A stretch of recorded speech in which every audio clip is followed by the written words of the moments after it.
it can be painfully impossible to convince friends and family that every single cop is a bad apple.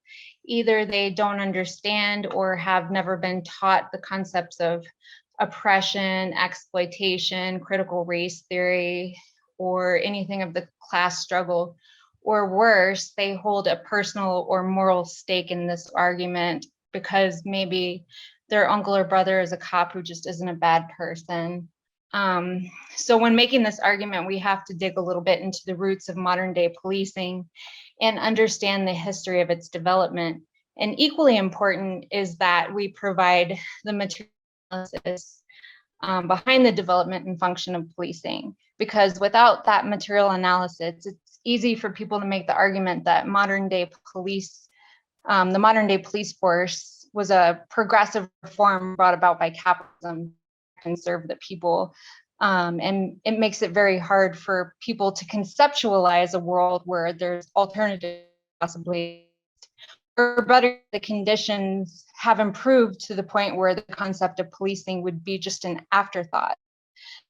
As revolutionary socialists, it's our job to intervene into these types of discussions and debates, and not only provide that correct analysis, but provide ideas for alternatives, reforms, and solutions. We want people to understand where their power lies and that a better world is possible without this myriad of contradictions we currently face. So today, we're not only learning why all cops are bastards, but we should be able to explain why and debate that position, even if it's against grandma at the Thanksgiving dinner table. So this is a little overview of what we're going to discuss, these things. So we'll start with a little bit of history. In the United States and England, modern day policing developed during a really relatively short span of time in the 19th century. We're talking about 1825 to 1855. And at this time, there were three primary forms of exploitation in the West that were developing into capitalism and replacing feudalism, basically. And that was industrialization, colonization, and slavery, or the rise of industrialization. In England, the first police forces were developed out of the dialectic to maintain English occupation over colonized Ireland. In the early 19th century in occupied Ireland, the Irish Peace Preservation Force, a paramilitary force, was formed as an alternative to the British troops to occupy and oppress the Irish peasantry, who were prone to uprisings against the British landlords, who were literally starving them to death. Basically, the British troops were too good at occupying and suppressing the Irish peasantry, and they were killing too many people, and that was just creating more uprisings because it was creating martyrs. So Sir Robert Peel was stationed, I guess is the appropriate word, in Ireland at that time, and he created like a prototype police force that was an alternative to the military, which could be seen as a progressive step that wouldn't kill as many people. And they basically occupied and surveilled those people in Ireland to basically break up any kind of uprising or whatever against those British landlords. So Sir Robert Peel, when he left Ireland and went back to London, it was at the rise of industrialization. And at that point in time, the peasantry was being forced off of the countryside lands due to the encroachment and closures of resources. And the peasantry was being drawn into cities at this point. And they were now suddenly being forced to compete for jobs in the factories as wage laborers. And Sir Robert Peel used his prototype paramilitary or prototype police force that had been occupying the Irish peasantry. He used that same design to now shape up the newly forming working class in London. And that became the first modern day police force. And that's where we get the term the bobbies, or the the cops in London. They're named after Robert Peel, Bobby. So the Bobbies would break up the unions, harass and occupy and surveil the working communities. They would go into the beer halls and break up any attempt at organizing, and they would just kind of suppress workers' unruly behavior. So in the US, on the other hand, modern policing developed in the South out of the slave catchers that would patrol and hunt down runaway slaves. The slave catchers actually started out as watchmen who patrolled and kept the slaves under constant threat of terror and violence to prevent any uprisings. They were constantly under the threat of even harsher treatment, if you can believe that, anything harsher than being somebody's property. That they were already receiving, so that they wouldn't get together, rise up against their oppressor, run away, or revolt against the slave owners. And these watchmen and rangers ultimately evolved into a professional force of slave hunters and catchers. And policing in the north part of the US developed predominantly out of city watches and constabularies that were implemented to prevent the theft of merchant property, to break up workers protesting and rioting for better working and living conditions, and for the abolition of slavery. So modern day policing was basically formed for two things: to prevent oppressed people from organizing and to prevent any kind of struggle or organizing that kind of leaked through. Basically, like as a response to crowds. So during the 19th century, capitalism was developing using, as we already talked about, industrialization, colonization, and slavery as its major forms of exploitation. And one of the key contradictions of capitalism is that it depends on the exploitation of workers in order to create profits, meaning that the workers have to be assembled in the workplace where they not only labor, but they cooperate and collaborate with one another. They talk to each other every day. They share stories and they share grievances. They form bonds, which can lead to this solidarity. But when the conditions are bad, like they were at this time, the grievances are high, and that sows the seeds of revolt. And this happened a lot during the rise of industrialization. And there wasn't an associated rise in what we would call crime or antisocial behavior during this period, but there was certainly an intense period of worker struggle against their bosses.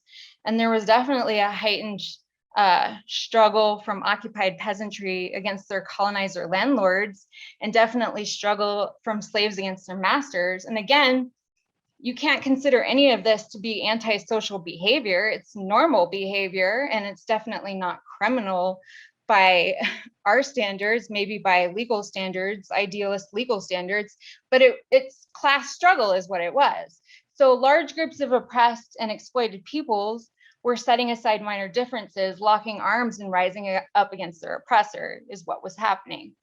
And so the modern day policing was all developed as a reactionary response to this threat of people's power, arising from one of capitalism's key contradictions. It had absolutely zero to do with actual crime. So in times of unrest to the capitalist class, the police are indispensable. They know that if all else fails, that the police could be the last thing that stands between them and their class position. They're basically the capitalist personal militant force to maintain the order of things. And that order of things is for the worker to continue to produce profits for them. So today, the function of the police is no different than when it first evolved, serving only to manage and resolve that very key contradiction in capitalism.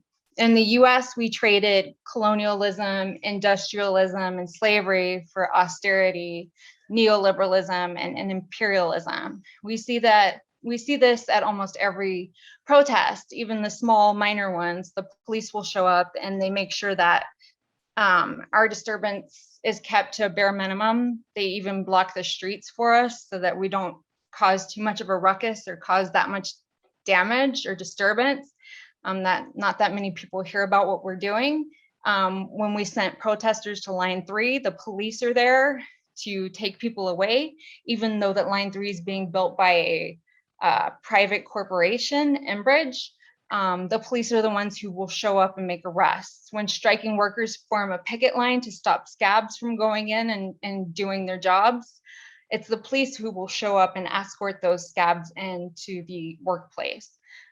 Police target communities of workers and marginalized individuals, and they fill jails and the for-profit prison system with people. But the thing is that cops come from the same backgrounds as us. So not all of them are bastards, are they? But yeah, they are. So while cops do have jobs and backgrounds that have similarities to other working class jobs, those similarities are on the surface only because class is related to the material conditions. So the foundation is highly nuanced and based not only on economic, but social relations as well. And class analysis requires looking at people, real people, in the context with their surrounding conditions. In fact, Trotsky said, consciousness is determined by the environment, even in this instance. The worker who becomes a policeman in the service of the capitalist state is a bourgeois cop, not a worker. So basically, once a cop is on the police department payroll, his interests are in direct contradiction to that of the workers. The entire institution of policing was founded on the needs of the capitalists to serve the capitalists. It doesn't matter what neighborhood or background they grew up in. Once they put on that uniform, they must act in the interest of the capitalist class, which could involve a whole plethora of contradictions, like a Black officer terrorizing the Black neighborhood he grew up in. The same thing with like a working class white man terrorizing the community he grew up in, but he didn't even have to be like the guy that was like a dick in high school. An LGBTQ cop terrorizing another member of the LGBTQ community. It doesn't really matter. The cops as an institution, not as individuals, are there solely to play their role in maintaining the social order, which is workers creating profit for the capitalists. And this is directly antagonistic to the working class. And I can think of very few professions that were developed solely, like their whole history was developed to maintain solely class position. Can you, like, this is why we say all cops are bastards. We don't say not all tow truck drivers. We don't say all tow truck drivers are bastards. I mean, even though I'm sure a large contingent are. So they act to suppress the worker with a variety of methods, such as physical violence, even execution at times, imprisonment, threatening and coercement, and financial ruin. Like our comrades Savvy and Ross are experiencing right now with their car that got impounded and auctioned off. And the thing is that they're completely protected with little to no accountability by the capitalist influenced state. They only function for the capitalists, and they're protected by the state in serving that function. So if you look at our legal system, what are most crimes? They're property crimes, victimless, and absolutely and obviously targeted against working class people. Corporations and rich people can literally poison, murder people, commit all kinds of huge crimes like wage theft, affecting large amounts of people, large populations, going into other countries and killing and murdering people. They even commit crimes that target and affect large amounts of capital, like they tank the economy.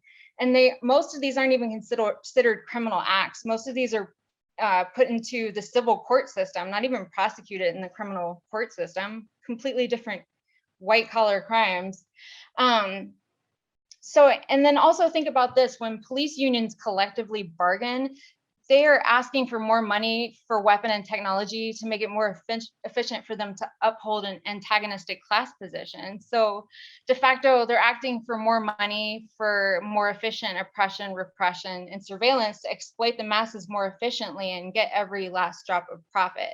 It doesn't matter who's in the head of the state under capitalism. Like Trump was defeated by Biden and Biden's in office now. And Hancock and Polis were both Democrats, and they deployed the National Guard on us. They called for unconstitutional curfews. and allowed tear gas and other weapons to be deployed because we dared to interrupt the social order by going out in the streets and protesting police violence. Trotsky also said that governments may change, but the police remain. And yeah, that's very much true, because the police are very much the same under any capitalist administration. And so the solution to police terror is no different than what it would have been back in the day when it first developed. It's not better oversight or greater accountability. Rather, the solution is the abolition of a system in which such ridiculous contradictions exist in the first place, a system that relies on the oppression and massive exploitation of the masses so that a few elites can live extravagantly is flawed, and not just by moral means. It's not sustainable. We see the planet on fire and the natural resources being depleted, and every science out there agrees that the humans are warming and destroying the planet at an unsustainable rate to survive. And that we can't go on this way. So it's not just a moral initiative here, it's in our best interest, our material interest for survival, to abolish capitalism as a system and replace it with something sustainable. And even if you don't give a shit about that the planet is going to be gone because you're going to be old and dead in like the next 20 years, it's in your material interest because you don't want to fucking work 8 hours a day and 40 hours a week. You just want to live more comfortably. And so replacing capitalism with socialism is still in your best interest, just because of that. So I'm sorry if you came here to hear about how horrible the police are at doing their jobs and how they're all a bunch of sadistic socio-psychopaths who grew up with a giant chip on their shoulders and waited till the day they could join the academy and enact their revenge on everyone who did them wrong vicariously through the police force. And yeah, a lot of that's true on an individual level, but the problem is that the police are not here to fight crime or protect and serve the public at large, and they never were. They were always here to bust workers' skulls and serve capital interests. And they've gotten incredibly good and efficient at that job since the 19th century.